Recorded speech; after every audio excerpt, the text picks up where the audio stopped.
A continuación, me permito presentarles a las autoridades que nos acompañan el día de hoy. Consejera Presidenta del Instituto Estatal Electoral de Nayarit, maestra Alba Sayonara Rodríguez Martínez.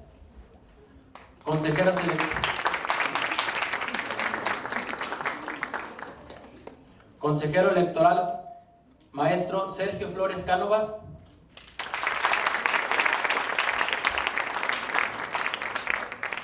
Así como la licenciada Alicia Sontecomani Mendieta, vocal de Capacitación y Educación Cívica de la Junta Local del INE Nayarit.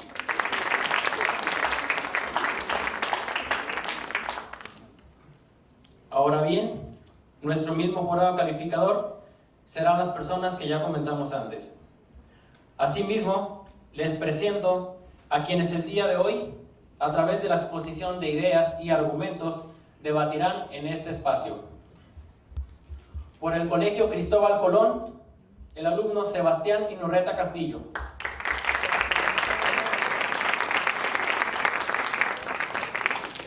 Por la preparatoria número 13 de la Universidad Autónoma de Nayarit, Raúl Peña Escalante. Por el Colegio Ciencias y Letras, Campus Bonaterra, Elsa Paola Ibarra Pérez.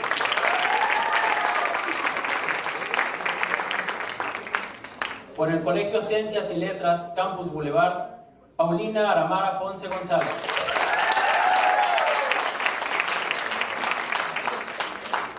Por el CECITEN 01, Plantel San Juan de Abajo, Laura Fernanda Alcalá Gómez. Y por el Instituto Mercurio, Michelle Guadalupe López Ocampo.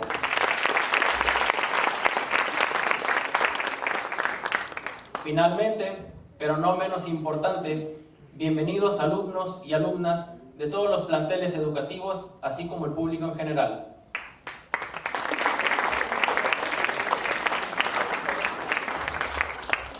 Por lo anteriormente mencionado, procederemos primero a explicar la dinámica de esta primera semifinal de debate.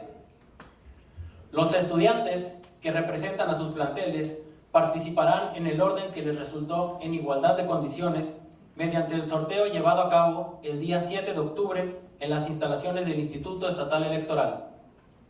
Para ello, cada participante realizará una ponencia de su tema en un máximo de 4 minutos, donde además de dar su bienvenida, expondrá el tema que le fue asignado.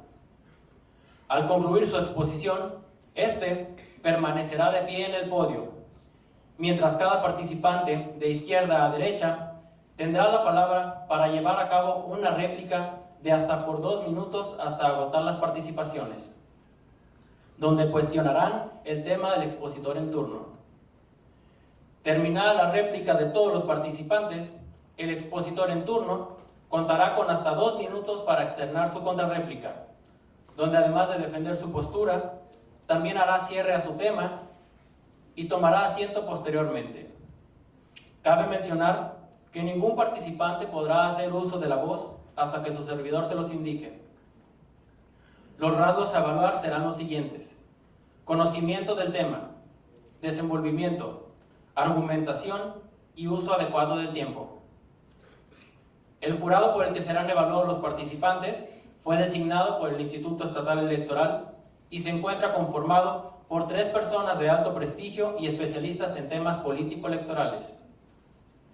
Ahora bien, dando inicio a este espacio de debate, queremos primero externar a las y los participantes que los temas, ideas y posturas aquí externadas deberán ser tomadas con el debido respeto que se merecen a fin de desarrollar el debate de la mejor manera. Asimismo, se les recuerda que deberán apegarse lo más objetivamente a sus temas asignados, evitando así emitir juicios de valor. Para las muestras de apoyo y simpatía por parte del público, se solicita que éstas se realicen una vez concluidas la participación del expositor, evitando así la interrupción de las demás participaciones. Sin más que agregar, iniciará el participante Sebastián Inurreta Castillo del Colegio Cristóbal Colón, quien tendrá el uso de la palabra hasta por 4 minutos para expresar su presentación y exposición, con el tema fraude electoral y medidas de seguridad para evitarlo. Adelante, Sebastián.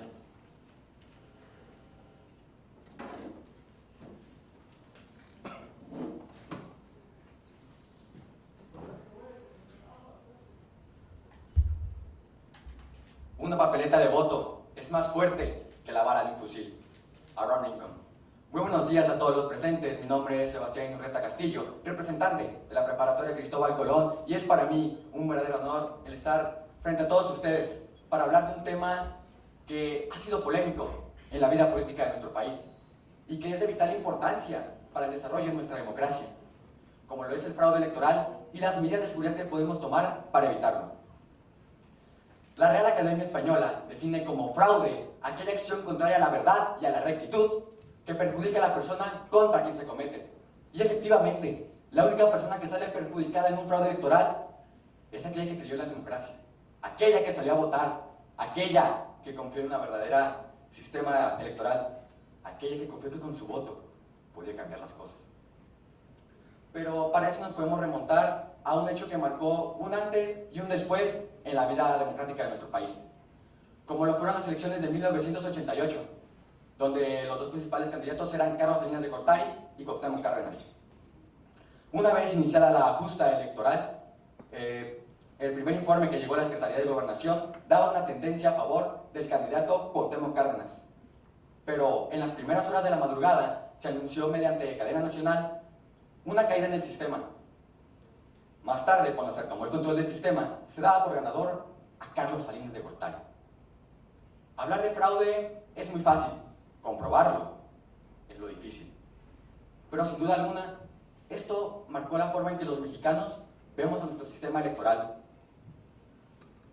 Esto, y ante la necesidad del gobierno y la exigencia del pueblo, un 11 de octubre de 1990 es creado el Instituto Federal Electoral, IFE, que es un instituto imparcial que da credibilidad, transparencia y legalidad a los procesos electorales de nuestro país. Instituto que más tarde se transformaría en lo que hoy conocemos como INE, el Instituto Nacional Electoral. Sin duda, este instituto se ha ganado la credibilidad y la confianza del pueblo mexicano, gracias a que desde su aparición ha disminuido las alteraciones y los actos de corrupción en las jornadas electorales. Sobre todo desde las reformas electorales de 1990, 1993 y 1996, que se pueden discernir en tres partes. La primera es la imparcialidad de las instituciones, la segunda es el marco normativo y la tercera, la capacitación ciudadana. Pero a pesar del buen trabajo que ha hecho el INE para buscar una transparencia en las jornadas electorales de nuestro país, todavía queda mucho por hacer. Una de estas propuestas podría ser lo que está haciendo nuestro vecino del norte, que las votaciones se hagan mediante dispositivos electrónicos. Esto no solo traería más seguridad al voto, sino que también daría una nueva cara de modernidad para nuestro país. También es necesaria una nueva reforma legislativa, una reforma que aplique severos castigos a aquellos políticos o partidos políticos que pongan en riesgo la soberanía del voto. Y esto lo podemos comenzar aquí y ahora, con todos los presentes en este debate. Cada vez que haya una jornada electoral, alcemos la voz. Cada vez que alguien intente amenazar nuestro voto, que alguien intente amenazar la democracia de nuestro país. Es así como por fin podremos lograr una verdadera democracia en nuestro país. Podremos lograr una equidad en nuestras votaciones. Es así por muchos otros puntos que los invito a que participen y que todos nos involucremos para que podamos lograr una verdadera democracia en nuestro país. Muchas gracias.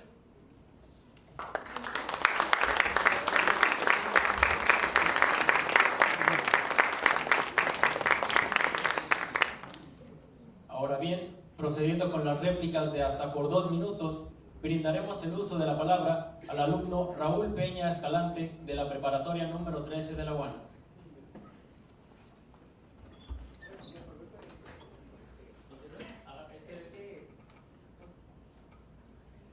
Adelante. Bueno,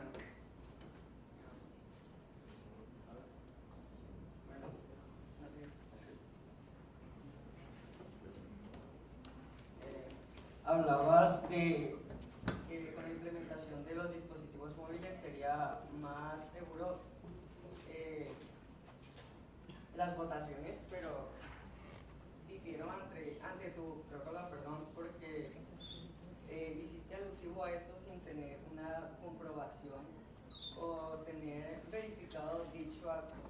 cuando simplemente sabemos que existen muchos factores que impiden a la sociedad permitir desarrollarse en un dispositivo móvil con dicha seguridad o tener dicha certeza de que algo no pasará. Cuando tenemos virus, tenemos malware, tenemos muchos incrementos a la poca seguridad del dispositivo móvil. Entonces, para mí sería pues no viable o no factible la implementación de los dispositivos móviles para el uso del voto, porque pues simplemente no es correcto, no es bien. Pues ese sería nuestro. A continuación, tiene el uso de la palabra la alumna Elsa Paola Ibarra Pérez del plantel Ciencias y Letras Campus Bonaterra. Bien, compañero, te sugiero que te informes mejor, porque la creación del Instituto Federal Electoral fue en el 1991. Y en cuanto a lo que mencionas de los dispositivos electrónicos para cambiar el sistema de votación, en Estados Unidos todavía se mantiene un fuerte debate si las elecciones fueron intervenidas por el medio del hackeo, ya que al poner el voto en un dispositivo electrónico, la información se convierte muy vulnerable, y es por eso que las boletas de elecciones cuentan con altas medidas de seguridad para que así se pueda confirmar la legalidad del voto. En cuanto también a la reforma legislativa que mencionaste, tengo en conocimiento de que ya existe. Si no se lleva a cabo es otra cosa, y por lo tanto la involucración de todos concierne a las instituciones y a nosotros, que nos corresponde que el fraude electoral no se lleve a cabo por la institución, sino en la manera en que se obtienen los votos, en que somos nosotros los encargados de preservar la legalidad del proceso. Gracias. A continuación, la siguiente intervención tendrá el uso de la palabra la alumna Paulina Aramara Ponce González de la Preparatoria Ciencias y Letras Campus Boulevard.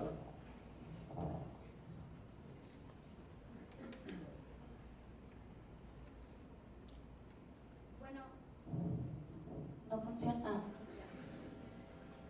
Creo que es importante primeramente centrarnos en tu tema. Es fraude electoral y medidas de seguridad para evitarlo. Nos contaste la historia de este, pero creo que no hablamos de ninguna medida en sí, no de algunas que ya se lleven a cabo. Sí, es importante conocer nuestra historia como mexicanos y de los fraudes que han existido. Sin embargo, sabemos que vamos avanzando y por lo tanto los casos de 1988, las nuevas reformas ya no son tan vigentes. Las votaciones en dispositivos electrónicos simplemente son una barbaridad, porque ¿cómo llegaremos a aquellos lugares en los que la gente ni siquiera cuenta con internet, ni siquiera cuenta con luz? Puedes llevar los dispositivos, pero ellos apenas están aprendiendo o están eligiendo el voto por parte del proceso que se lleva a cabo por ahora. También comentaste que deberíamos de castigar a aquellas personas que cuentan con lo que es el fraude electoral, pero sabemos que el fraude electoral siempre se ha hecho por debajo del agua, es decir, que la gente normalmente no lo puede ver. Simplemente sería estar atentando contra la verdad de una persona, y sería la palabra nuestra contra la de ellos si no contamos con ningún dato certero. No se tocó el tema. Comentaste la participación ciudadana muy por encima y las medidas que podemos llevar, pero bueno, te puedo dar un poco de algunas técnicas que podríamos utilizar para esto. Podemos involucrarnos en el proceso democrático desde antes, no simplemente con ejercer el voto, como lo dijiste. Podemos simplemente nosotros ir y decir, quiero participar en el proceso, quiero ser parte de. No contar o no confiarnos con aquellos que son seleccionados para todo esto, sino ser nosotros los que tengamos el interés de ser partícipes en ello para que se lleve a cabo de una forma correcta y limpia. Gracias. Me permitiré a continuación hacer un paréntesis para introducir a dos representantes de partido, el maestro Aarón Cuauhtémoc Angulo Gómez por el partido Nueva Alianza Nayarit.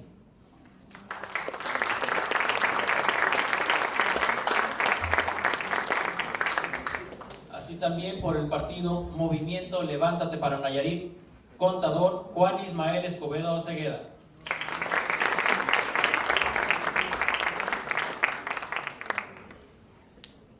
A continuación, tiene el uso de la palabra la alumna Laura Fernanda Alcalá Gómez del plantel Cecitén 01 San Juan de Abajo. Buenos días. Bueno, compañero, referente a lo de tu tema, te centras en lo que es la definición del fraude electoral, pero respecto a las medidas que debemos de utilizar para que esto se pueda evitar, pues no has mencionado muchas. El fraude electoral no es más que la intervención ilícita dentro de un proceso electoral. Has mencionado algunos casos en los que ha sido evidente el fraude electoral, pero las medidas de seguridad creo que debemos de centrarnos más en cosas no tanto vanguardistas. Dices que pueden ser opciones o alternativas de nuestro país vecino, algo vanguardista como la tecnología. En nuestro país creo que el hecho de la tecnología muchas veces puede ser perjudicial. Más que nada sería reforzar las leyes que ya hay para que el fraude electoral disminuya y también tomar en cuenta los sitios de votación que sean seguros, que haya mamparas adecuadas, que haya vigilancia, que las personas que están dentro de, cuando están en las votaciones, de verdad estén capacitadas y sigan los lineamientos para que la votación se realice como tal, que sea un buen ejercicio y que haya uniformidad. Pero antes de eso, para la aplicación de las leyes es muy importante que haya una educación electoral, que la sociedad esté consciente de qué son las votaciones, cuál es la responsabilidad que tienen y si de verdad las personas por las que van a votar, si cuentan con la verdadera capacidad de tomar las riendas de un país. Esa educación creo que nos falta mucho en México y antes que ver por la tecnología y por otros medios, es importante que veamos primero por nuestros principios, que de verdad tengamos conciencia en lo que vamos a elegir. Gracias. Por último, tiene el uso de la palabra la alumna Michelle Guadalupe López Ocampo del Instituto Mercurio. Ok, compañero, tú hablaste más sobre el tema de Salinas de Gortari. Es en lo que te centraste y no nos mencionaste como más argumentos para poder creer que estás de acuerdo o en contra. Al igual que mencionaste que estás a favor del uso de dispositivos electrónicos para los votos o mediante los procesos electorales, estoy en total desacuerdo porque, o sea, los tenemos y no los usamos de manera adecuada. No sé si lo has notado en la sociedad, que aunque tenemos y tenemos formas de usarlo o aplicaciones o lo que sea, y no los ponemos en práctica de una manera correcta. Al igual que no fue el único fraude el de Salinas de Gortari, también se mencionó el de Felipe Calderón, que fue en el 2012, no sé si escuchaste de él, no sé si investigaste. También te menciono esto, pues para que nos menciones más presidentes, no solamente porque pues México es un país donde las formas electorales no se llevan de una manera adecuada. Y esto es mi argumento. Ahora bien, nuevamente el alumno Sebastián Inurreta Castillo contará con 2 minutos para externar su contrarréplica. Compañeros, sus argumentos me dejan mucho que desear, bastante pobres la verdad. Pero en primer lugar, pido más atención a mis argumentos y que pongan más concentración en lo que digo. Hablaron de que yo dije que se hiciera por dispositivos móviles, celulares. Yo en ningún momento mencioné esto. Que se hiciera mediante dispositivos electrónicos, como una de las mejores democracias en el mundo, uno de los países más desarrollados como Estados Unidos ya lo utiliza, mediante pantallas táctiles, mediante las cuales las personas van, pican a cuál candidato quieren apoyar y tienen su voto. Hablar que no podemos utilizar la tecnología es una mentalidad del siglo pasado, de verdad. Tenemos que en México comenzar a ver hacia adelante, comenzar a ver hacia el futuro, porque si no vemos hacia el futuro nos quedaremos dentro de una conformidad de seguir votando en hojas de papel. También mencionaron acerca que algún argumento era obsoleto por las reformas de 1990, 1993 y 1996, porque eran antiguas. Entonces nuestra Constitución de 1917 también es obsoleta por ser antigua. Me preguntan ustedes. También hablaron acerca de por qué no hablé acerca del fraude de Felipe Calderón. Tengo 4 minutos para hablar, tampoco puedo hablar acerca de todos los fraudes que existen. También mencionaron que di pocas medidas de resolución al problema del fraude electoral, pero en realidad sí hablé, y como se lo repito, por favor, presten más atención a lo que digo. Hablé acerca de las medidas electrónicas, que es el futuro de nuestro mundo, no solo de nuestro país, sino también acerca de una reforma legislativa. Y como mencionó mi compañera, ella creía que ya existía. También pedimos una mayor corroboración en la información que trae, porque el creer solo confunde a nuestro público y a nuestros queridos jueces. También mencionaron acerca que el INE fue creado en 1991, entonces tendremos que revisar la página oficial del INE porque de ahí saqué la información. El INE nos asegura esto, así que, bueno, tendremos que verlo con el INE si es que lo que ella cree está bien. Bueno, con esto me gustaría cerrar, agradecer Tiempo, compañero. Agradecemos todas las intervenciones en esta primera ronda. Por favor, alumno Sebastián Inorreta, me siento.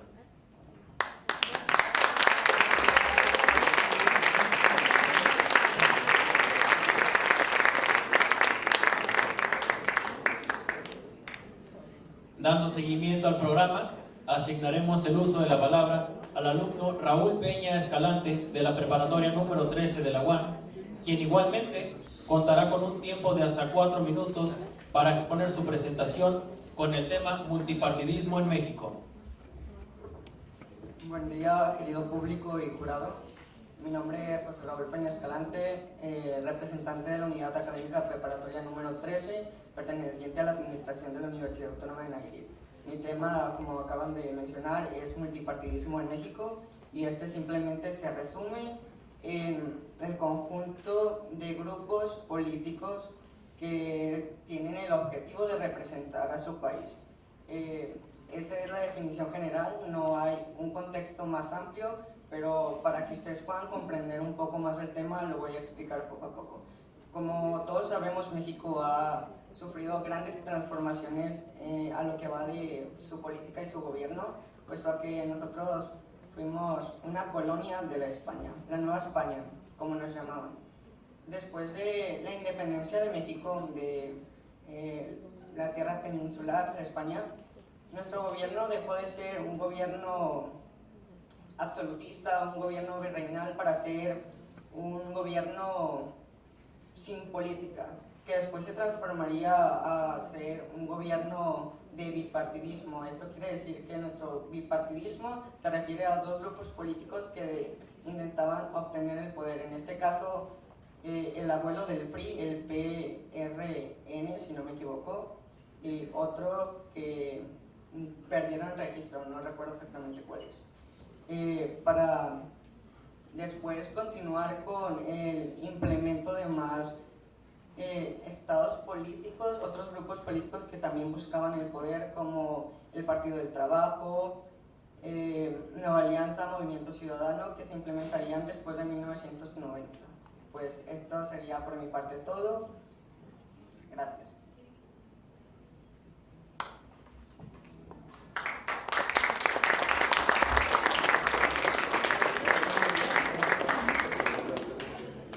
Ahora bien, procediendo con las réplicas de hasta por 2 minutos, brindaremos el uso de la palabra a la alumna Elsa Paola Ibarra Pérez del Colegio Ciencias y Letras, Campus Bonaterra. Bien. Bueno, creo que te limitaste mucho en tu discurso. Te limitaste a definir lo que es un partido y a contarnos la historia política del país en 1 minuto. Creo que también te faltó ser más objetivo en la postura que tienes respecto al multipartidismo en México, a cómo los partidos políticos, todos los días salen nuevos partidos, o sea, nuevas iniciativas de partido, y cómo nos afecta a México el hecho de que existan tantos. Además de que también te sugiero de que te informes mejor en cuanto a los primeros partidos que existieron en el país, y también que tu información sea más objetiva, porque no alcanzaste a precisar tu planteamiento en el tiempo que se te concedió. Y bueno, nosotros nos quedamos con las ganas de saber qué es tu postura acerca del multipartidismo en México.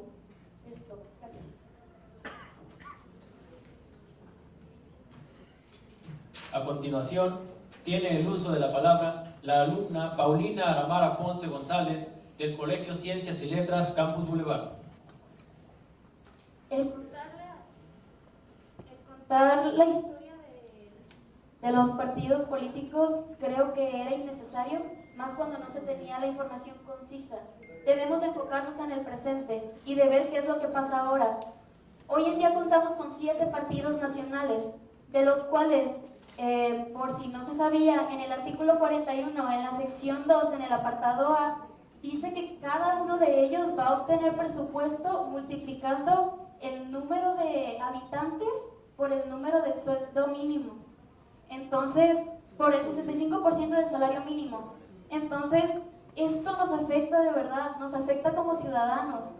Creo que es más importante remarcar en qué nos favorece y en qué nos afecta. Porque aunque tenemos, como dice la gente, mucho de dónde elegir, también tenemos mucho que se nos está quitando de presupuesto mexicano, de nuestro mismo salario. Nunca se mencionó qué es lo bueno y qué es lo malo de este multipartidismo. Solo se mencionaron algunos de ellos sin siquiera cuáles son por completo. El tema se tiene que explicar porque la gente está aquí para escuchar y para conocer. Creo que yo podría dar o podría aportar que necesitamos comenzar a trabajar como pueblo para derrocar aquellos partidos que no se han comportado de una forma correcta o que no han realizado de forma correcta su trabajo y abrirle nuevas puertas a aquellos nuevos que se están brindando para que lo haya cada vez más y cada vez se necesite más presupuesto para ellos. Si no se menciona ningún tipo de solución para esto, solo es información irrelevante y es necesario que el pueblo conozca qué es lo que se puede hacer o qué es lo que se necesita para llevar una educación política correcta. Gracias. Para la siguiente intervención, tiene el uso de la palabra la alumna Laura Fernanda Alcalá Gómez del CECITEL 01 Plantel San Juan de Abajo. Bien, el tema del multipartidismo en México parecerá fácil porque solamente se refiere a muchos partidos que optan por querer el poder dentro de la democracia. Pero la realidad es que actualmente en el multipartidismo que tenemos en nuestro país es un gran problema debido a que tantos partidos lo único que hacen es fraccionar nuestra sociedad. Es decir, que el que haya muchos partidos solamente dividen los intereses que tienen las personas y la creación de estos hace que desviar los intereses políticos que deberían de tener dentro de los partidos y que solamente sea un derroche de dinero. La verdadera importancia y el verdadero enfoque que deberíamos de tener en nuestra sociedad respecto a este tema es evitar y acabar con el derroche de dinero, puesto que la creación de partidos pequeños que tienen como finalidad solamente fraccionar nuestra población para que después se unan a partidos de mayor peso y ganar votos, solamente hace que se esté gastando dinero. Tal es el caso del partido Nueva Alianza y del partido Encuentro Social, debido a que con anterioridad pues estos estaban dentro de las considerados para votaciones y como obtuvieron algo inferior al 3% se les tuvo que eliminar. Entonces eso ha ganado prestigio en cuanto a la economía y nosotros debemos de estar conscientes que el que haya muchos partidos solamente desvía el interés de las personas y que lo mejor sería regular el número de partidos que hay y de verdad centrarlos en las necesidades de nuestra población para el bien de nuestro país. A continuación, cedemos el uso de la palabra a la alumna Michelle Guadalupe López Ocampo del Instituto Mercurio. Bueno, tú nos hablaste que el multipartidismo es aquel que tiene 2 partidos políticos. Estás mal, porque es un sistema de varios partidos políticos. Si te pones a investigarlo, es lo que aparece. También te faltó decir que la primera reforma constitucional de 1962, que se hizo legal en 1963, fue la que introdujo la primera normatividad. Al igual que nos hablaste de la historia de Nueva España, te faltó más hablar sobre tu tema, sobre qué trata, para nosotros poder argumentar más, para saber en lo que estás mal y lo que estás bien. También se dice que en el multipartidismo se han logrado hacer sus capitales económicos a base del erario público. ¿Sabes lo que es el erario público?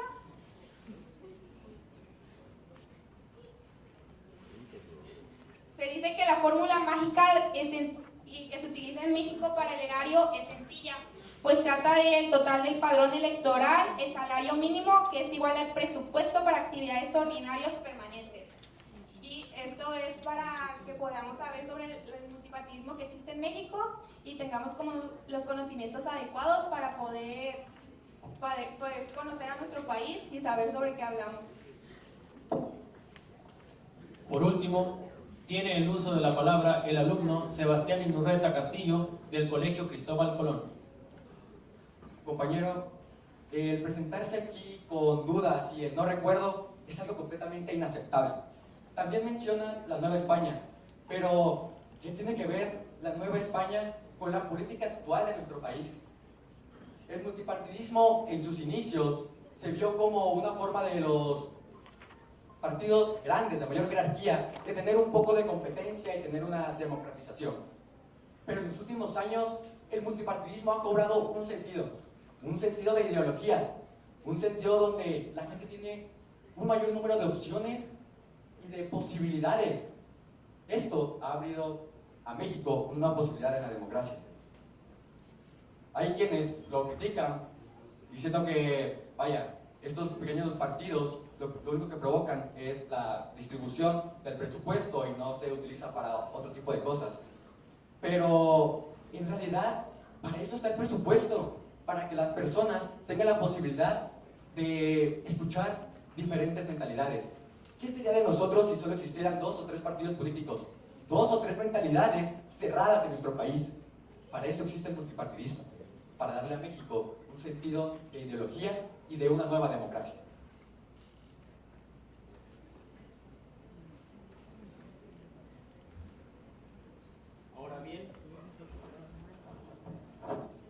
Ahora bien, nuevamente, el alumno Raúl Peña Escalante contará con 2 minutos para emitir su contrarréplica.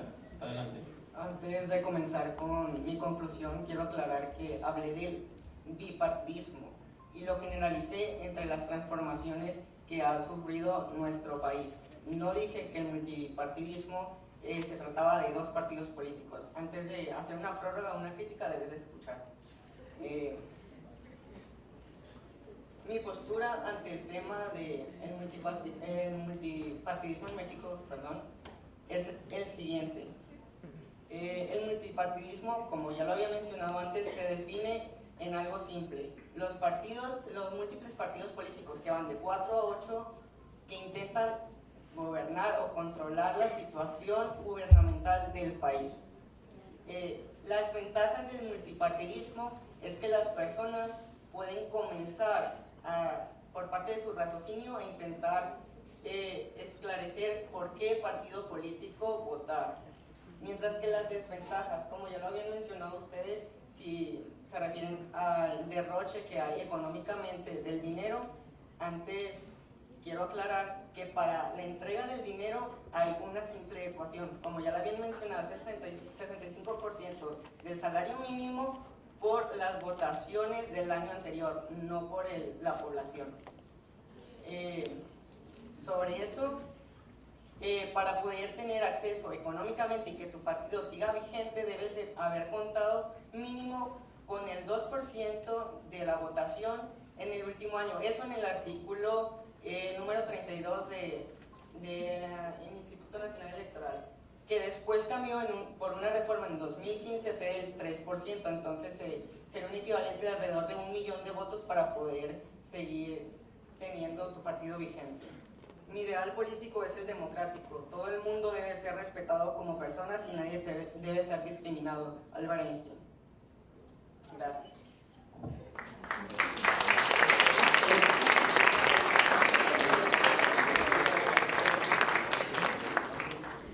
Agradecemos todas las intervenciones en esta segunda ronda. Nuevamente me permitiré introducir al consejero maestro Sergio López Zúñiga, consejero electoral del Instituto Estatal Electoral de Nayarit.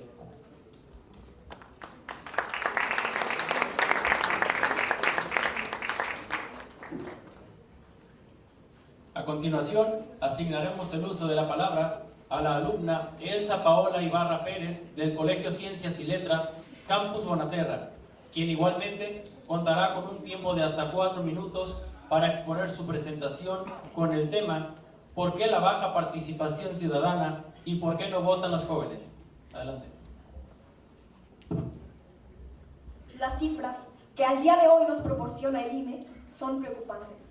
Solo el 62.3% de los ciudadanos con derecho al voto participaron en las pasadas elecciones federales. 89 millones de ciudadanos, más de una tercera parte de los mexicanos, no está votando. Y son los jóvenes de 19 a 34 años el grupo con los niveles más bajos de participación. Buenos días, jurado calificador, compañeros debatientes, público en general. Me permito fijar mi postura en cuanto al tema, ¿por qué la baja participación ciudadana y por qué no votan los jóvenes? Quiero empezar por destacar algo que de alguna forma todos sabemos. La sociedad en general tiene un muy mal concepto de lo que es la política. Y ante esta situación, mucha gente opta por no votar en protesta y en forma de abstención. En protesta al descontento, a la desconfianza y al hartazgo que hay hacia los partidos políticos, hacia los candidatos y hacia las propias instituciones, que aún y cuando se han hecho esfuerzos por hacer las elecciones más seguras, limpias y transparentes, mucha gente sigue sin confiar y creen que en su voto no cuenta. Basta con recurrir a la historia del país para probar que los jóvenes nunca han sido ajenos a los asuntos públicos. Son 29.7 millones de jóvenes que conforman el padrón electoral y en las pasadas elecciones poco más de 16 millones emitieron su voto.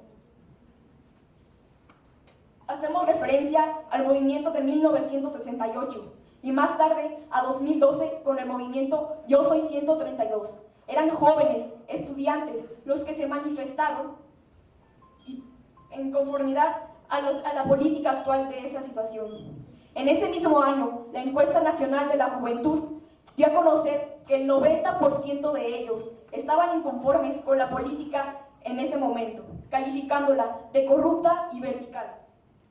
Bajo el mismo contexto, pero específicamente en Cuernavaca, en otro sondeo, el 46% expresó que no participaban activamente en la política, es decir, no estaban afiliados a ningún partido, no andaban en campañas o no votaban. Pero aquí hay algo muy interesante. El 80% de ellos dijo que la política era muy importante en México. Por lo tanto, el hecho de que los jóvenes no sean muchos los que votan no quiere decir que no se interesen por la situación del país. Lo que pasa es que no están de acuerdo con la manera tradicional en que se ha llevado a cabo la política por años sin dar resultados. Hemos presenciado ya 2 alternancias de partido en el poder. Conocemos la historia y nos podemos dar cuenta de que esto no es lo que funciona. Por ejemplo, en 2012, bajo un panorama de inconformidad, surge Wikipolítica. Es una organización de jóvenes apoyándose entre sí para obtener candidaturas independientes. De ahí surge Pedro Kumamoto en Jalisco. Fue el primer diputado por la vía independiente que a sus 25 años logró cautivar mucho del público que estaba inconforme con la política tradicional, es decir, la de los partidos políticos. Los jóvenes se han deslindado de los partidos políticos y sí participan, pero por la vía no institucional, a través de organizaciones civiles. Esto es una prueba de que sí hay jóvenes tratando de cambiar lo que se entiende por política y abriendo paso a una nueva generación de servidores públicos. Por lo tanto, la abstención no es la solución. La solución es involucrarse en todos los ámbitos de la vida cotidiana en la situación democrática del país. Gracias. Por favor, le pedimos permanecer en el podio. Ahora bien, procediendo con las réplicas de hasta por 2 minutos, brindaremos el uso de la palabra a la alumna Paulina Aramara Ponce González del Ciencias y Letras Campus Boulevard. es importante mencionar cuáles son esos tipos de participación en los que podemos involucrarnos. Se mencionó que podemos hacerlo. También se mencionó que los jóvenes no nos sentimos identificados con los partidos para poder ejercer nuestro derecho al voto, pero sabemos claramente que no es la única forma en la que podemos. Existen tres: social, comunitaria, política y ciudadana, en las cuales en cada uno de ellos podemos jugar un papel muy importante para lo que es la democracia. Si se promueve y se hace de una forma correcta, esto podría ayudar a que los jóvenes sientan más la necesidad o se sientan más pertenecientes a participar en la democracia de su país. Se podría decir que se les tiene que hacer saber que nosotros somos la supervisión, que ellos necesitan ser parte de ello para poder impedir decisiones en función de los intereses de los políticos, evitar la corrupción, evitar el fraude, los sobornos y otras prácticas deshonestas.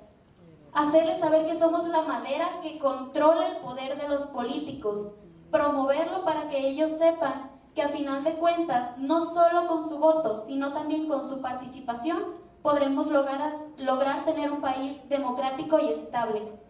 Pero si no se mencionan cuáles son esos tipos de participaciones en las que tenemos que participar, pues no estaremos enterados de ellos. Precisamente para esto es el debate, para promover este tipo de cosas.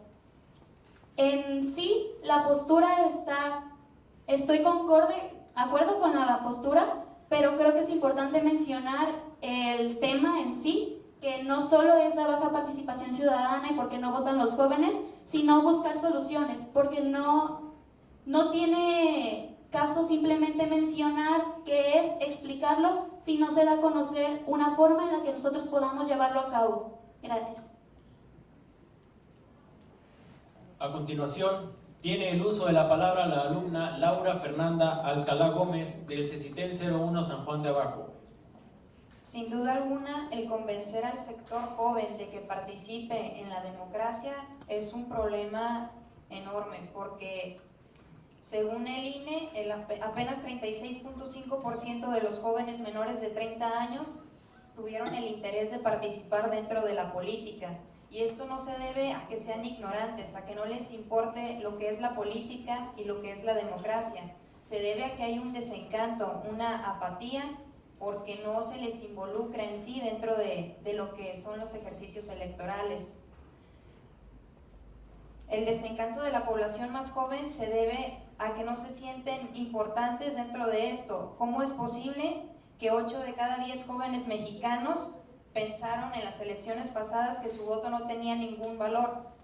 Y que 7 de cada 10 integrantes consideran que los políticos en realidad no nos representan, que el votar por personas para que tomen las riendas de un país en realidad no sirve de nada porque estas personas no tienen la capacidad para gobernarnos. Esa es la idea o el concepto que tienen actualmente los jóvenes de democracia. Desgraciadamente relacionan, cuando les hablan de política o de la participación ciudadana, relacionan el término política con corrupción. Hay un cierto miedo y hay un cierto rechazo hacia esta, y eso hace que los jóvenes pongan como un alto y marquen una línea. Si las autoridades y las instituciones de verdad se preocuparan por incluir a los jóvenes y que haya diversas actividades que fomenten el interés por la democracia dentro de ellos, creo que habría un buen cambio y podríamos impulsar a los jóvenes para que la democracia empezara desde ellos. Para la siguiente intervención, tiene el uso de la palabra la alumna Michelle Guadalupe López Ocampo del Instituto Mercurio. Bueno, pues a pesar de la imposición gradual del voto universal, de la libre participación de los ciudadanos y la transparencia de los procesos electorales, es posible afirmar que el avance de los sistemas democráticos no es proporcional al grado de participación del día de los comicios. Esto quiere decir que a la ciudadanía en general no le interesa, no está interesado en participar en los procesos electorales, pues todo lo relacionan que hacen lo que les parece a su conveniencia y su voto no tiene validez oficial. Es como nomás para disfrazar lo que está correcto y lo que no. También en los artículos 35 y 36 de la Constitución Política de los Estados Unidos Mexicanos se especifica respectivamente que votar en las elecciones populares es una prerrogativa prerrogativa y una obligación. Se considera que elegir a sus gobernantes es una facultad de los ciudadanos que no estén impedidos para votar. Esto invita a la ciudadanía y a los jóvenes en específico que se interesen por votar, o sea, por mejorar su país para que puedan ver lo que está bien y saber lo que va a pasar en un futuro.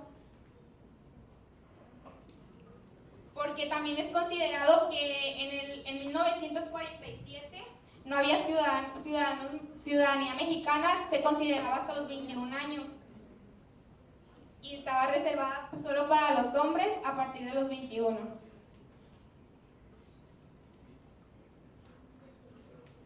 A continuación, tiene el uso de la palabra el alumno Sebastián Inurreta Castillo del Colegio Cristóbal Colón. La opinión popular acerca de los procesos electorales y de la política en general de nuestro país es de hartazgo, sobre todo de las personas mayores. Esto, de alguna forma, se termina transmitiendo al joven, a sus hijos, a los que próximamente van a votar. Ya nacen con una mentalidad de que nuestro sistema no sirve, de que de todas maneras el político va a cometer actos de corrupción. Es por esto que tenemos que cambiar nuestra mentalidad acerca de nuestra política, que los jóvenes, invitar a los jóvenes a que se involucren, como en este debate. También se habla acerca de la baja participación ciudadana, pero ¿en realidad es así? Durante las últimas elecciones, a partir del 2006, ha habido una participación mayor del 50% en las elecciones, como por ejemplo en las elecciones de 2006 fueron del 58.5%, en 2012 del 63.1% y en 2018 del 63.5%.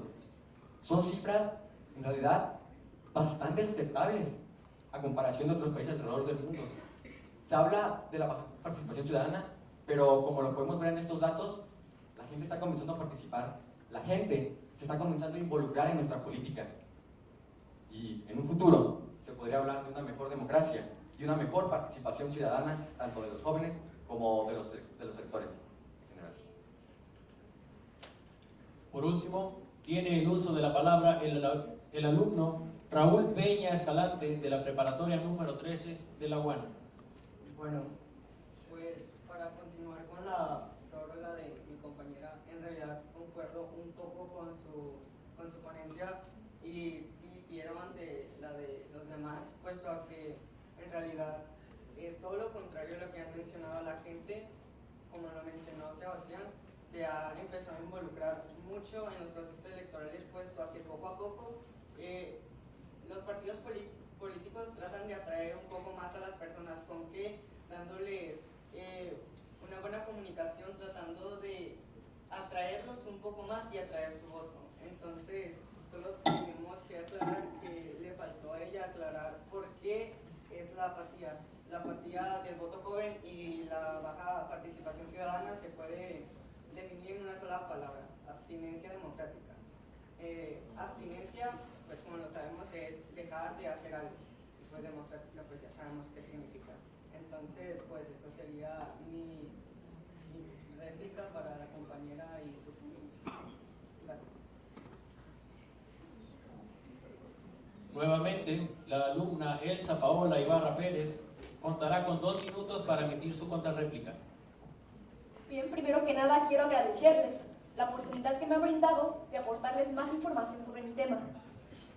En cuanto a lo que menciona mi compañera Paulina, el hecho de decir que los jóvenes se involucran por la vía no institucional, se da a entender de que la vía institucional, los jóvenes han participado a través de comités estudiantiles, de organizaciones civiles, de organizaciones en sus colonias, a través de las mismas redes sociales, los jóvenes están presentes, se da por entender.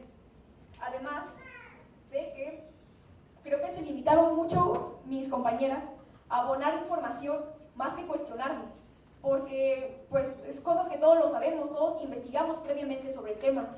Es decir, el fomento de la participación democrática, lo mencioné también, los jóvenes han incursionado en la política de una manera nueva. ¿Se interesan? Sí, pero no están de acuerdo en la manera tradicional en que se lleva a cabo. No están de acuerdo en la manera de actuar de los partidos políticos.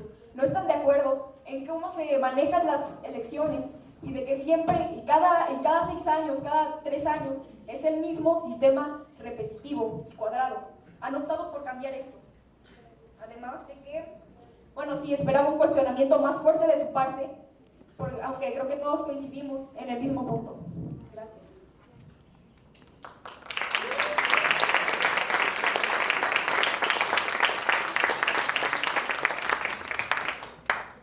Agradecemos todas las intervenciones en esta tercera ronda. Continuando con el programa, asignamos el uso de la palabra a la alumna Paulina Aramara Ponce González del Colegio Ciencias y Letras Campus Boulevard, quien igualmente contará con un tiempo de hasta 4 minutos para exponer su presentación con el tema Impacto de las redes sociales en un proceso electoral. Antes eras lo que tenías, ahora eres lo que compartes, de Gottfried Bogart.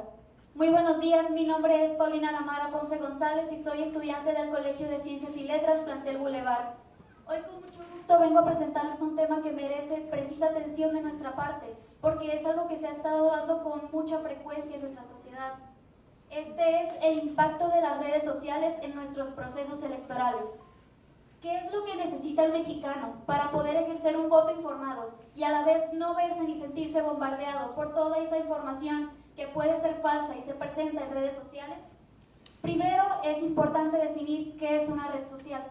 En base a la Real Academia Española, una red social es el servicio de la sociedad de la información que se ofrece a los usuarios en una plataforma de comunicación a través de Internet, generando un perfil con sus datos personales en el que pueden interactuar. Y como en todo, sabemos que se presenta, pero nunca nos ponemos a clasificar cuáles son los aspectos negativos tanto como positivos. En aspectos negativos, tenemos que este bombardeo no está regulado. Está regulada la tele, está regulado el radio, incluso aquella propaganda física, pero lo que son las redes sociales no, porque es algo que no se había estado presentando con tanta enjundia hasta hoy en día. Dentro de esas publicaciones que no se regulan, contamos con lo que son las fake news, el spleen, las cascadas de información, el contagio social, en el que las fake news son aquellas que, como su nombre lo dice, son noticias falsas que muchas veces no investigamos. El spleen son aquella información repetitiva que crea un mensaje en nuestra cabeza de tanto que lo vemos. Las cascadas de información son aquella información fuerte que llega, que como no esperamos, crea sobrereacción.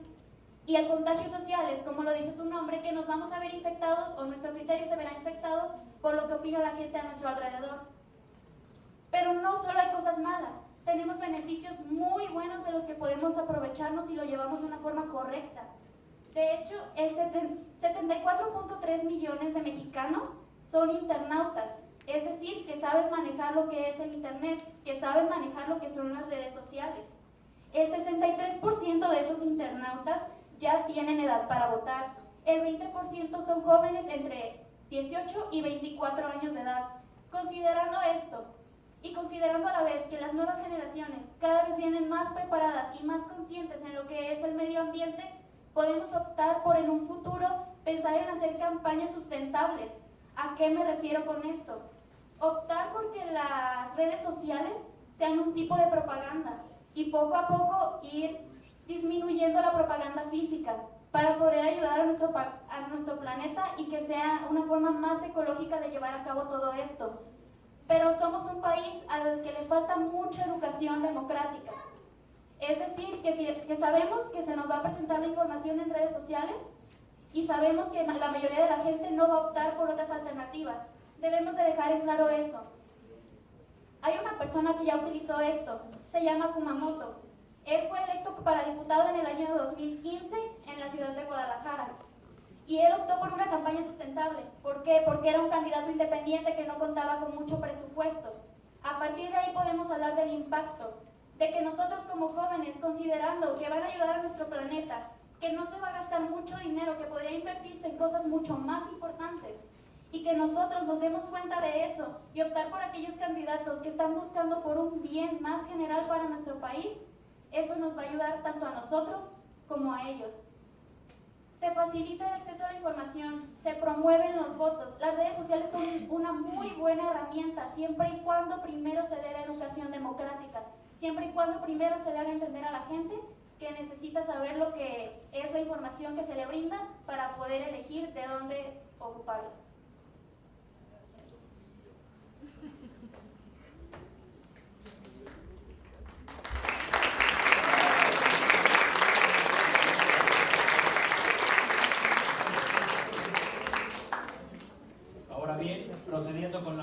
de hasta por 2 minutos, brindaremos el uso de la palabra a la alumna Laura Fernanda Alcalá Gómez del CECITEL 01 San Juan de Abajo.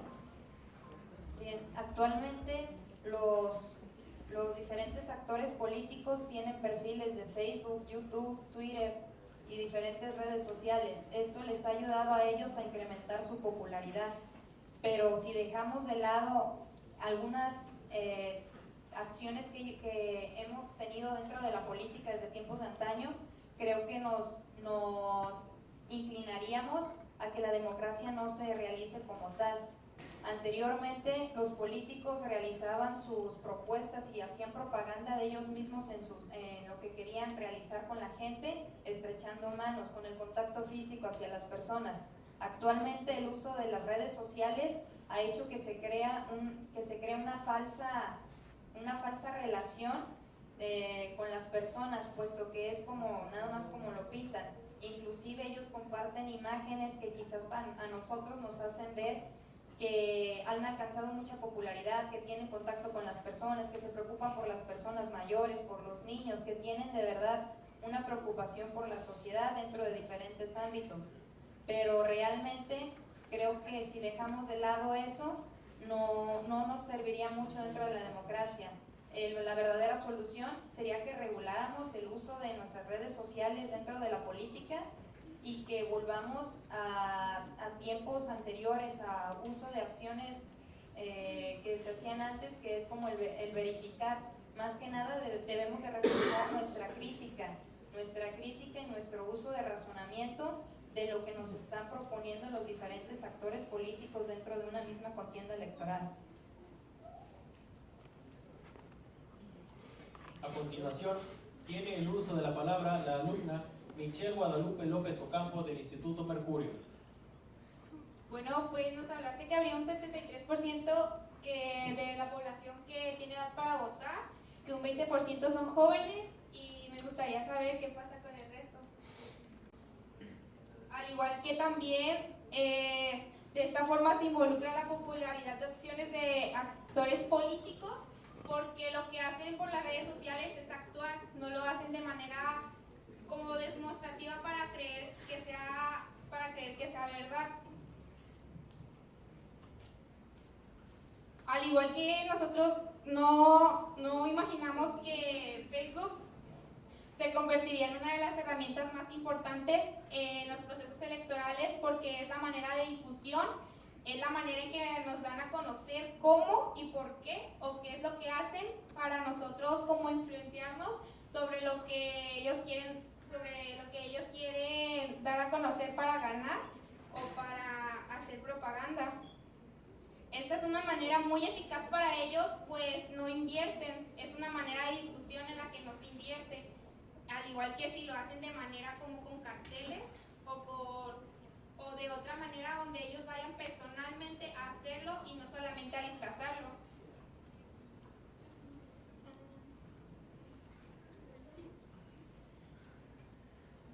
Por ejemplo, tenemos el ejemplo del proceso electoral reciente para el presidente actual, que fue el proceso electoral más grande en México, donde se utilizaron las redes sociales, donde estaban más involucradas.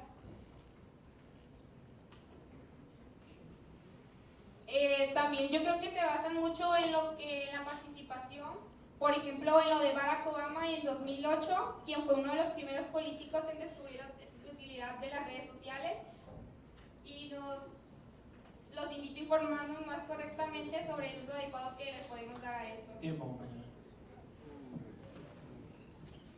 Para la siguiente intervención, tiene el uso de la palabra el alumno Sebastián Inurreta Castillo del Colegio Cristóbal Colón.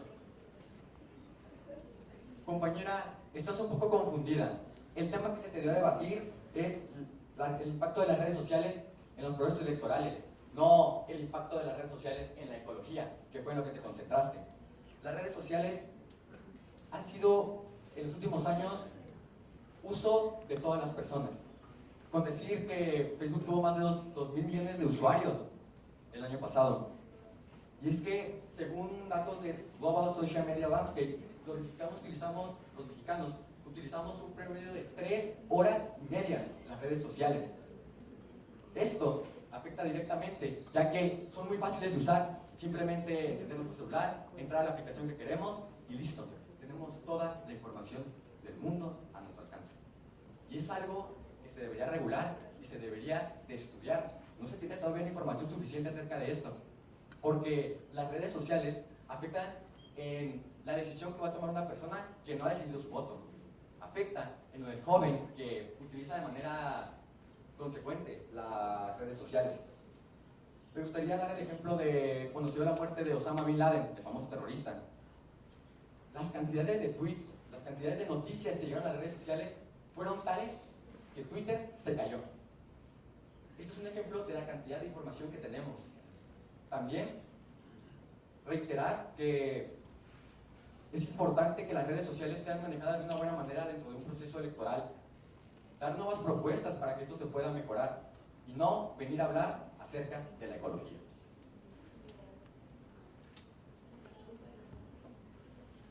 A continuación, tiene el uso de la palabra el alumno Raúl Peña Escalante de la preparatoria número 13 de la UANA.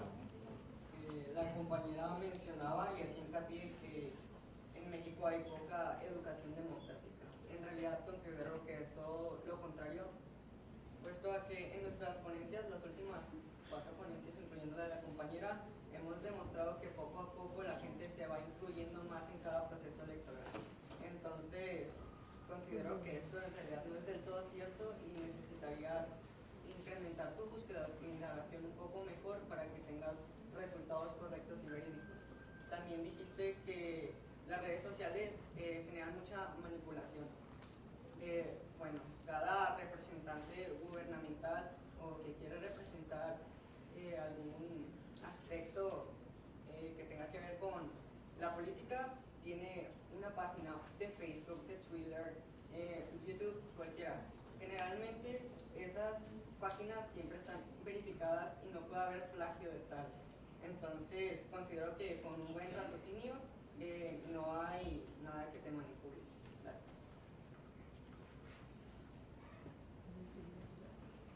Por último, tiene el uso de la palabra la alumna Elsa Paola Ibarra Pérez del Colegio Ciencias y Letras Campus Bonaterra.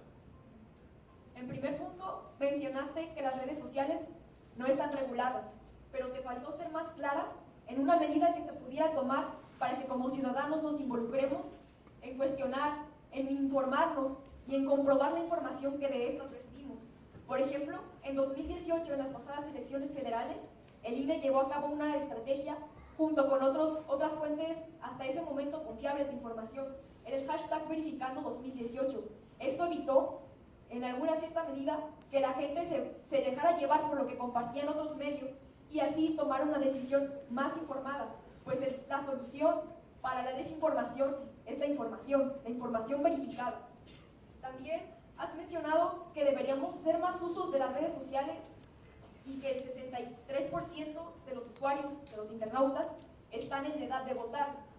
Pero creo que no es así, porque de aquí muchos de nosotros tenemos una red social, ni siquiera somos mayores de edad. No se puede dar por hecho ese dato. Además de que las redes sociales no están todavía al alcance de todos. El 63% de los mexicanos la tienen. ¿Y qué pasa con el resto? No hay internet y no hay luz en muchas comunidades, entonces, para que las redes sociales tengan un impacto más fuerte en la política, todavía se tienen que tomar más medidas, porque sí podría ser una buena solución, pero debidamente reguladas y una vez que todos tengamos alcance a estas. También das por hecho que somos un país en la que falta educación democrática, pero no nos aportaste alguna idea que podamos utilizar los jóvenes y la gente en general para ser más críticos en redes sociales en tiempos de elecciones. Gracias. Nuevamente, la alumna Paulina Aramara Ponce González contará con 2 minutos para emitir su contrarréplica. Todos los que estamos en esta mesa de debate concordamos en una cosa, es que el impacto de las redes sociales ya está. No podemos simplemente pedir que se baje o que se quite. Lo que tenemos que hacer, y lo mencioné repetidas veces, es que se debe de regular mediante una ley claramente. Porque así como regulamos todo lo demás en el artículo 41, donde está la televisión, la radio y eso, podríamos incluir lo que son las redes sociales. No podemos pedirles a los políticos que simplemente dejen abajo su vida personal, así como no podemos pedirles a los partidos que no intenten llegar al inconsciente de las personas mediante lo que son las redes sociales, porque es el boom de ahorita.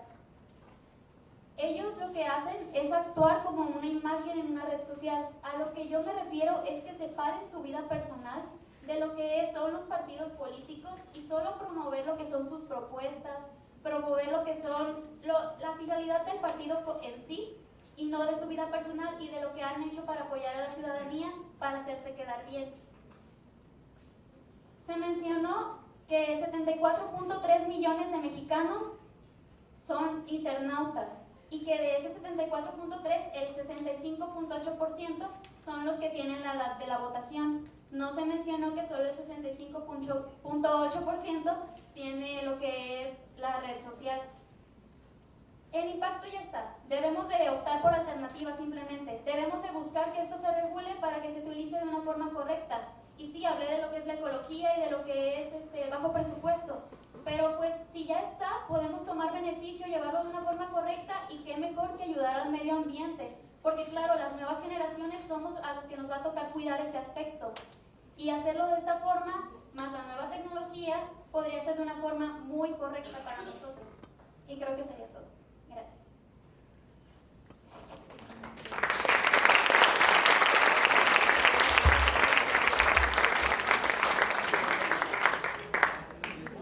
Agradecemos todas las intervenciones en esta cuarta ronda.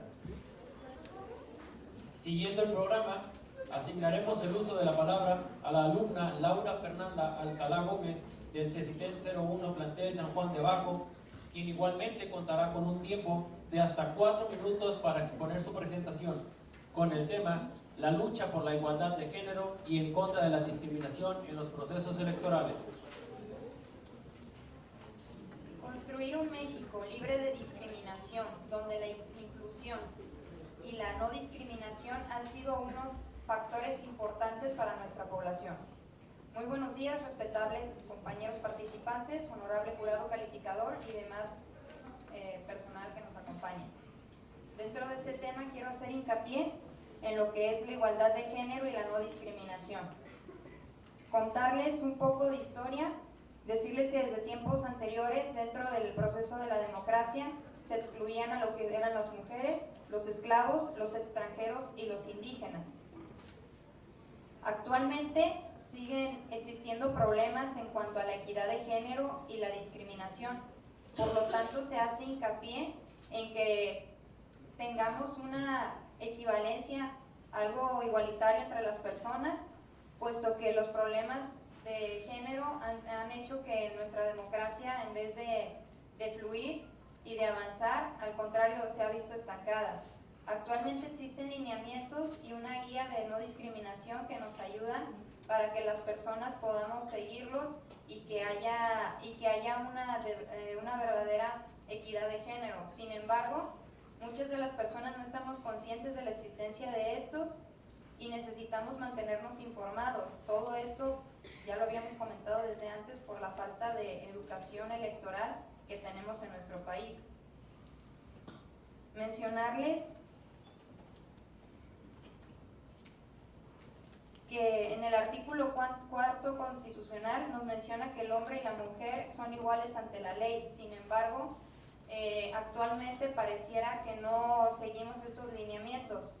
Un problema que tenemos actualmente y que nos lo presenta dentro de nuestra constitución y algunas leyes es que debe de haber paridad de género. Sin embargo, el que haya paridad de género, como su nombre lo indica, y que sean pares, ha sido un problema, puesto que si nos dicen que dentro de un gabinete y dentro de un grupo político debe de ser la mitad hombres y la mitad mujeres, esto ha sido un problema y algo que viene a desventaja, puesto que muchas mujeres no están de verdad interesadas en participar. Actualmente los mayores activistas políticos son hombres y las mujeres no muestran un verdadero interés en quererse involucrar en lo que es la política. Y cuando les dicen que deben de ser obligatoriamente la mitad mujeres y la mitad hombres, pues estos se sienten obligados y no lo hacen con gusto, solamente lo hacen por cumplir y que se rellene ese espacio. Y eso pues a la larga nos viene trayendo problemas de corrupción. Comentarles también que hace tiempo, en la 61ª legislatura, 8 mujeres solicitaron licencia debido a permitir la llegada de sus suplentes, todos del sexo masculino. Entonces aquí podemos ver problemas en cuanto a la equidad de género. De la misma manera podemos abordar el tema de la discriminación a rasgos generales y no enfocados a la igualdad de género. Les mencioné lo de una guía de acción para las elecciones sin discriminación, donde vienen distintos lineamientos respecto a lo de las personas indígenas, los adultos mayores y las mujeres. Nuestra solución debe de estar centrada a que adoptemos un principio de no discriminación, que de verdad tengamos bien fijo lo que es la democracia y cómo podemos ejercer nuestros derechos y de verdad incluir a las mujeres y a las personas ancianas, no hacer excepción con ninguno de ellos, pues todos tenemos derechos a votar.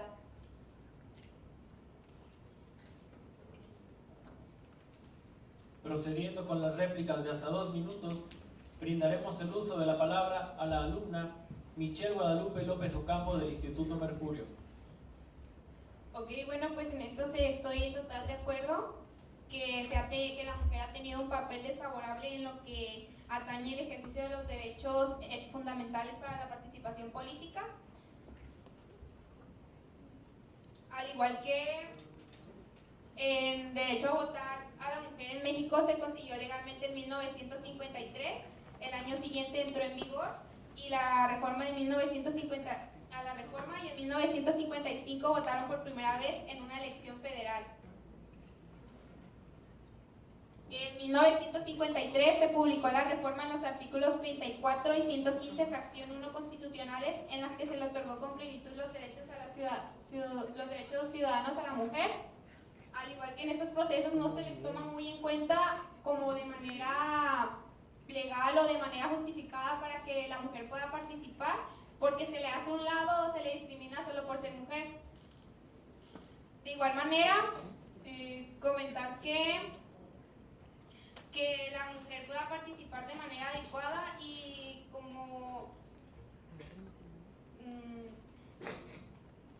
y de manera que sea tomada en cuenta para un proceso justo y certificado.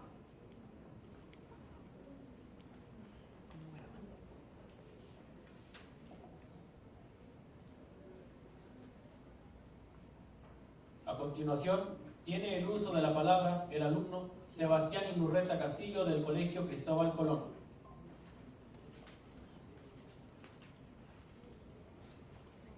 Desde que la mujer logró su voto en 1953, se ha preparado mejor. Se ha decidido en incursionarse dentro del mundo de la política, pero inclusive en algún momento nos hemos llegado a exceder. Leyes como el 50-50, donde tiene que haber 50% de representación masculina y 50% de representación femenina.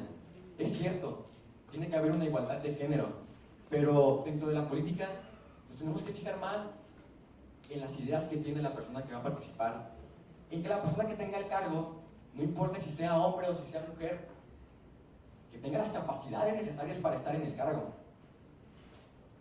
Según datos del INE, tanto en el padrón electoral y en las listas nominales, hay un mayor número de mujeres que hombres. Así que nos podemos dar cuenta que inclusive en la participación ciudadana hay un mayor número de mujeres que hombres. Así que también al hablar de discriminación de género dentro de los procesos electorales ya queda un poco obsoleto. También, haciendo referencia a la lectura que hizo la compañera acerca de lo que mencionaba anteriormente, el padrón y el 50-50 dentro de estas elecciones, donde de hecho el 43 millones de los registrados en el padrón electoral son hombres y un 47 millones de personas son mujeres. Aquí podemos ver una mayor participación ciudadana de parte de la mujer. Y es que, es cierto, en el pasado tal vez se tenía una idea diferente acerca de la participación de la mujer. Se creía que su lugar era en la China, su lugar era fuera de la participación intelectual de la sociedad. Pero, como ya mencioné anteriormente, tras el cambio en 1953, la mujer ha dado un cambio en la forma de ver nuestra política. Inclusive en las pasadas elecciones, aunque al final retiró su candidatura, hubo una mujer contendiendo por la presidencia. Estamos hablando de palabras mayores, una mujer contendiendo por la presidencia.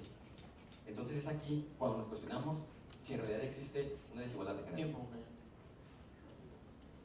Para la siguiente intervención tiene el uso de la palabra el alumno Raúl Peña Escalante de la preparatoria número 13 de la UAN. Para ser concisos en la fluidez de tu tema, quererte aclarar, bueno, lo hiciste casi al último, pero esto por una parte bien, que es el artículo número 4, el artículo 4 de la Constitución, que nos dice que el varón y la mujer son iguales ante la ley. Entonces, para esto considero que en realidad no es cierto que las mujeres no quieren involucrarse en la política, puesto que después de la primera votación de la mujer, Pégate un poco más. después de la votación de la mujer en 3 de julio de 1955, las mujeres empezaron a prepararse y educarse mejor. Tanto así que la mayoría de las mujeres que han intentado entrar en una contienda sobre un acto gubernamental han sido las que tienen mayores resultados. Entonces, considero que en realidad no es relevante y no te enfocaste mucho tampoco en el tema de la discriminación, puesto que la discriminación no solo afecta a las mujeres ni a las personas de la tercera edad, sino que también afectan a otros grupos sociales como lo son la comunidad LGBT más. O sea, debes de enfocarte si vas a hablar de discriminación en todos los puntos o grupos sociales que pueden llegar a ser afectados por la misma dentro de los procesos electorales. Por mi parte. A continuación, tiene el uso de la palabra la alumna Elsa Paola Ibarra Pérez del Colegio Ciencias y Letras Campus Bonaterra. Compañera, no fuiste lo suficientemente objetiva en tu tema, te lo recuerdo. Es la lucha por la igualdad de género y en contra de la discriminación en los procesos electorales. Existe la ley, en el artículo 4, que el hombre y la mujer son iguales ante la ley, sí. Que también se han tomado medidas para que sea un 50 y 50 la participación, también. Pero el hecho de que digas que las mujeres están ahí rellenando un espacio y que a las mujeres no les interesa participar en la política, es absurdo. Aquí somos 4 mujeres interesadas en los asuntos políticos del país. Por lo tanto, no sería correcto asegurar que a las mujeres no les interesa estar ahí. Pero tampoco le doy la razón a esa medida que se ha tomado, porque lo que se debería hacer es que sea la preparación de hombres y mujeres, que sean los mejores políticos, los mejores servidores públicos los que estén ahí, independientemente del género o de sus condiciones. Esa es la lucha por la igualdad. Así como también, pues, dices que el relleno de espacios a la larga genera corrupción. El relleno de espacios de mujeres en la política genera corrupción. Cualquiera puede generar corrupción, hombres o mujeres. Eso no depende del género o de que una mujer esté ahí rellenando un espacio, porque también las mujeres tienen la capacidad de lograr espacios públicos ahí y que no se diga de que ganó por ser mujer por respeto a las cuestiones de equidad de género. Es cuanto. Por último, tiene el uso de la palabra la alumna Paulina Aramara Ponce González del Colegio Ciencias y Letras Campus Boulevard. No podemos exigir un 50-50. Tenemos que dejar bien en claro cuál es la diferencia entre igualdad y equidad. Equidad es darle a cada uno lo que necesita. Igualdad es darle a cada uno partes iguales.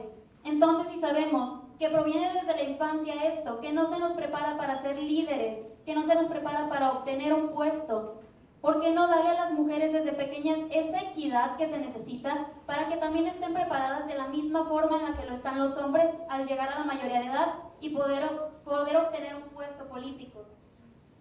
Debido a esto, el INE tiene como obligación en sus partidos políticos que el 3% se utilice para la preparación de mujeres, por lo mismo que se está usando, que es el 50 y el 50%.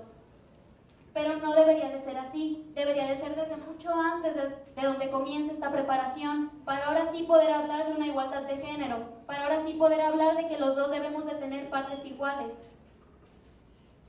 Se supone, mencionaste que las mujeres entraban en el puesto y que luego se suplía por un hombre. Debido a esto, muchos quedaron inconformes y empezaron a abogar para que la suplente fuera mujer. Y hoy en día se utiliza que mujer candidata que entra, mujer suplente que queda. No podemos hablar de que va a entrar un hombre en su puesto cuando ya no se utiliza de esa forma. Sin embargo, no debería de ser así. No debería de ser un 50-50 nada más para que estemos conformes con que nos están dando nuestro lugar, sino que nos preparen desde pequeñas para ser competentes para un puesto. Y también a los hombres, porque tanto como ellos como nosotros muchas veces no tenemos la preparación para estar en un puesto de tal magnitud. También se mencionó lo que es la discriminación, pero no se mencionaron medidas. Debemos de optar también por ellos, no solo por las mujeres. Sabemos que ha sido el auge, pero también debemos de ver por aquellos que no tienen lo mismo que nosotros. Gracias. Nuevamente, la alumna Laura Fernanda Alcalá Gómez contará con 2 minutos para emitir su contrarréplica. La verdadera lucha por la igualdad de género y la no discriminación en sí es un aspecto en el que tenemos que tomar en cuenta la cultura. La cultura de nuestro país, desgraciadamente, está acostumbrada a un machismo, en el que por eso las mujeres no se interesan tanto en participar en la política. Están acostumbradas a que los gobernantes sean hombres, entonces eso hace que su nivel en el que se encuentra como para poder gobernar sea inferior, se sienten pues inferiores a los hombres por el machismo que hay. El que queramos que las mujeres participen más es un tema en el que tendríamos que cambiar la cultura, que haya más educación. No es algo fácil, puesto que ahorita a los tiempos que vamos ya ha habido muchos problemas relacionados a esto. Eso tendría que haberse hecho desde un principio, darle prioridad a las mujeres, a los indígenas, a todos, y que de verdad hubiera una preparación y una educación donde se hiciera conciencia de que todos somos iguales y que cualquiera puede tener el mismo valor como para tomar las riendas y poder manejar un país. Respecto a que el 50% y el 50%, me refería que es un problema actualmente eso de la paridad de género, puesto que no siempre el que se quiera que las mujeres suplen a los hombres o que los hombres suplen a las mujeres es un problema, puesto que las personas a veces no se encuentran conformes con el puesto que van a tener y en realidad no tienen la debida preparación, entonces no se sienten con la responsabilidad y por eso desertaban y ocupaban que los estuvieran supliendo. Por eso cuando estuvieron las mujeres al frente las tuvieron que suplir y todos fueron hombres. Las mejoras que debemos de tener para nuestro país pues en realidad vienen desde un cambio cultural y es muy difícil llevarlo a cabo actualmente. Agradecemos todas las intervenciones en esta quinta ronda. Y para la última exposición del programa, asignaremos el uso de la palabra a la alumna Michelle Guadalupe López Ocampo del Instituto Mercurio, quien igualmente contará con un tiempo de hasta 4 minutos para exponer su presentación con el tema Formas de participación ciudadana en los procesos electorales.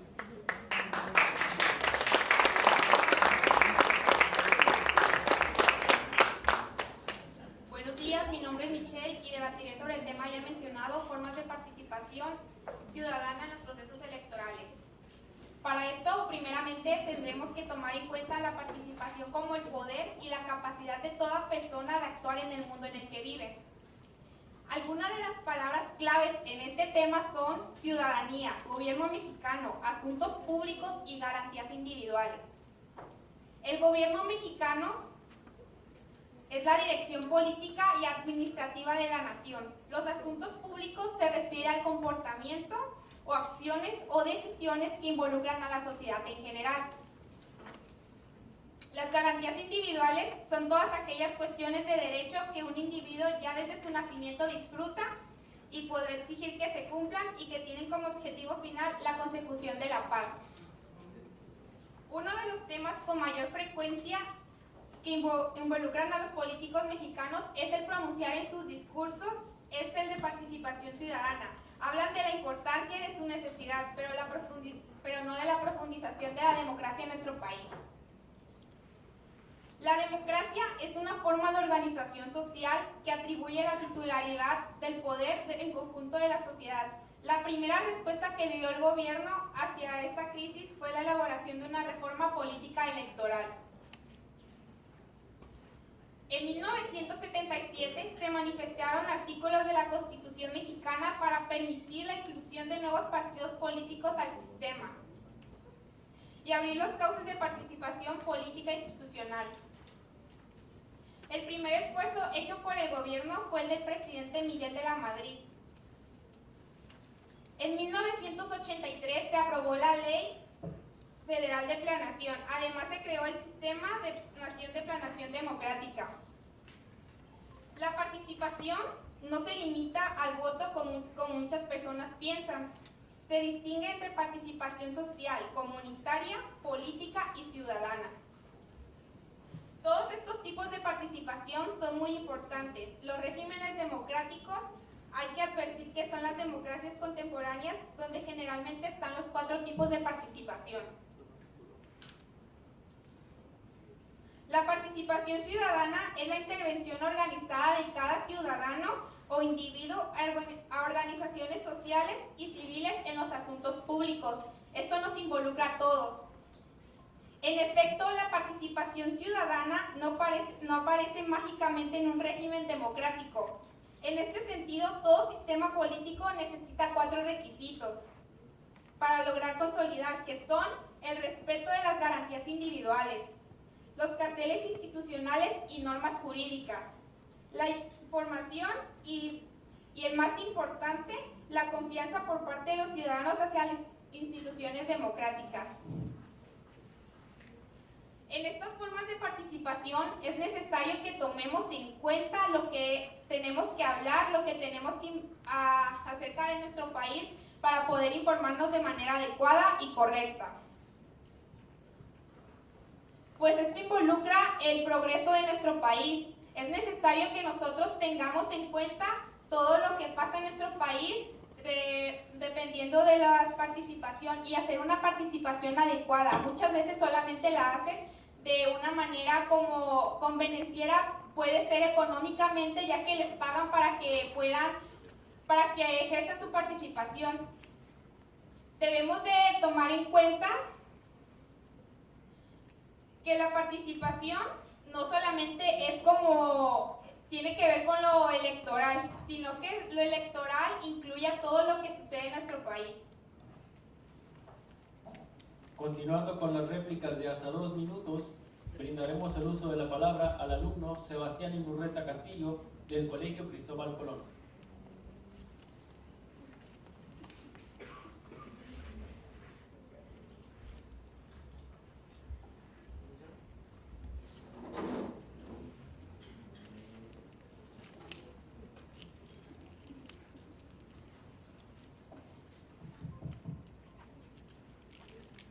La participación ciudadana es fundamental para la creación de una sociedad que participa en conjunto por una verdadera democracia.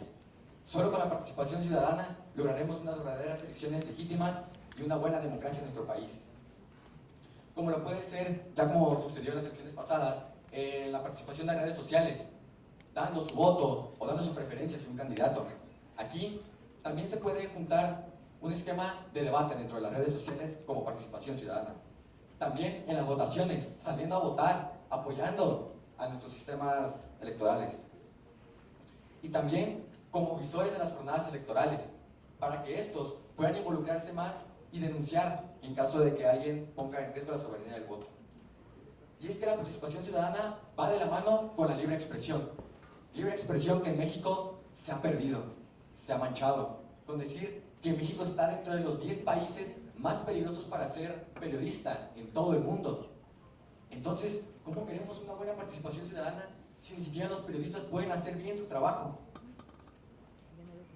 Y esto se disminuye ante lo mencionado anteriormente. También mencionar que la participación ciudadana influye de manera directa en la opinión popular de la gente dentro de una votación. Como lo mencionaba al inicio de la réplica, las redes sociales, que es un tema que se mencionó aquí, inclusive se metió en el debate por la importancia que está teniendo en los últimos días, en las últimas jornadas electorales, me disculpan. Y esta sería una participación ciudadana fundamental, tanto en el periodismo, tanto de manera directa en las elecciones de nuestro país. A continuación, tiene el uso de la palabra el alumno Raúl Peña Escalante de la preparatoria número 13 de la UAN. Para tener una participación ciudadana correcta en cada proceso electoral, debemos de tener bien claro y en cuenta que la implementación de los canales de comunicación correctos y verídicos son importantes para cada proceso. Tú mencionaste 4 formas de participación, pero no aclaraste en qué consisten ni cómo se acatan o se llevan a cabo. Entonces, en tu lectura tú nos mencionaste eso, pero nunca fuiste concisa ni directa con tu tema general. Hablaste sobre otras perspectivas, pero no nos dijiste cómo cada persona puede participar en esas 4 formas y de qué manera. Entonces, ojalá en tu contraprórroga lo puedas mencionar.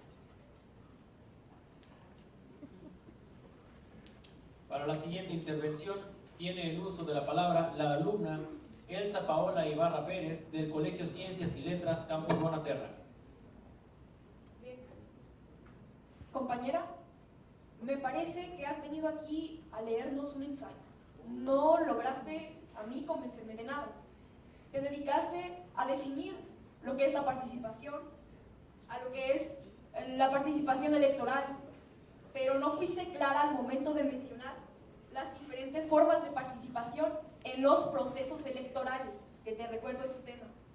Además de que, bueno, te quiero hacer de tu conocimiento las diferentes formas de participación ciudadana en las que podríamos incursionar. Es vigilar las elecciones, así evitaríamos fraudes. Es participar en consejos informativos que el INE todo el tiempo se preocupa por dar a jóvenes y adultos, así como también acudir a las pláticas de capacitación previas a un proceso electoral. Tuviste que haber hecho más énfasis en las formas de participación de un proceso electoral específicamente, porque el hecho de que digas que lo electoral es todo lo que sucede en el país, no estoy de acuerdo, porque lo electoral lo entendemos como lo que son el proceso para elección de un representante público. Pudiste haber dicho ahí que la participación ciudadana es muy diferente a la participación electoral. La participación ciudadana se encuentra todos los días en los diferentes ámbitos de la vida pública. No nos deberíamos limitar a participar únicamente con el voto, a participar únicamente votando. Gracias.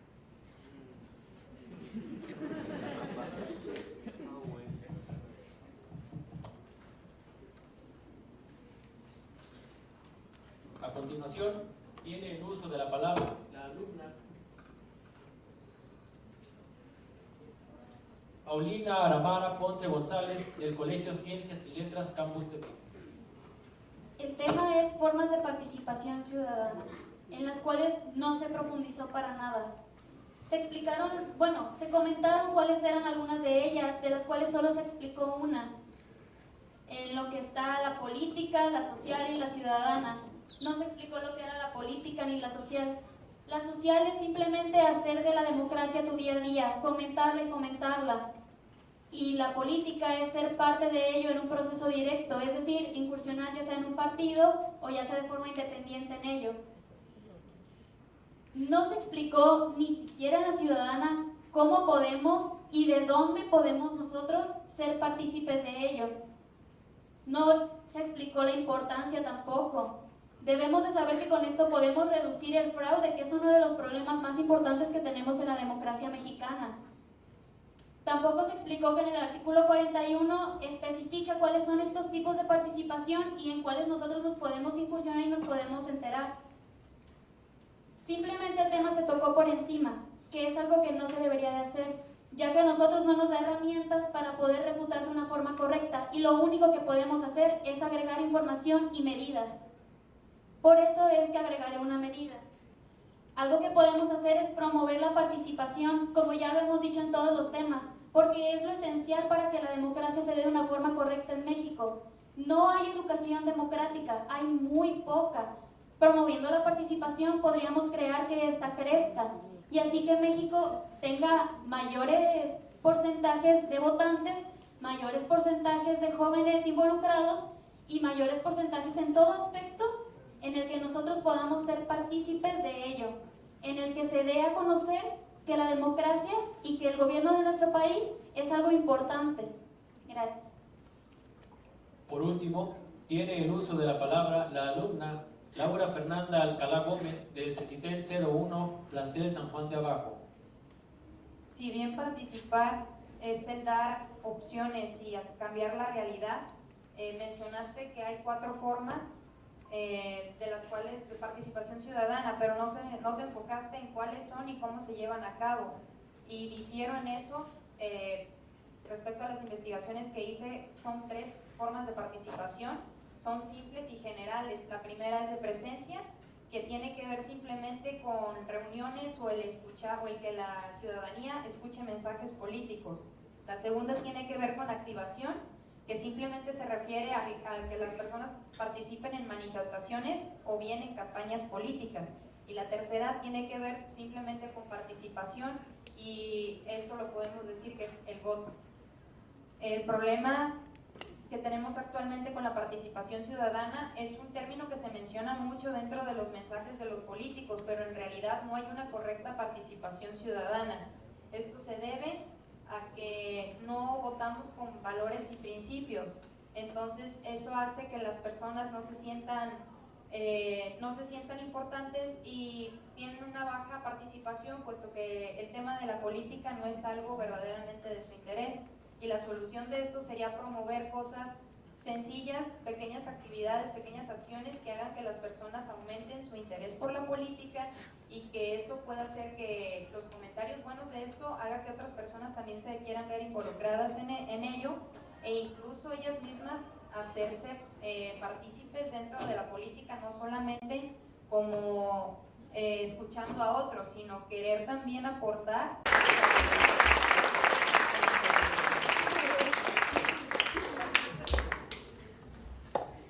Agradecemos primero todas las intervenciones de esta última ronda. Queremos primero expresar nuestros agradecimientos a todos y cada uno de los participantes por sus intervenciones, dando por concluidas todas las etapas del programa diseñado para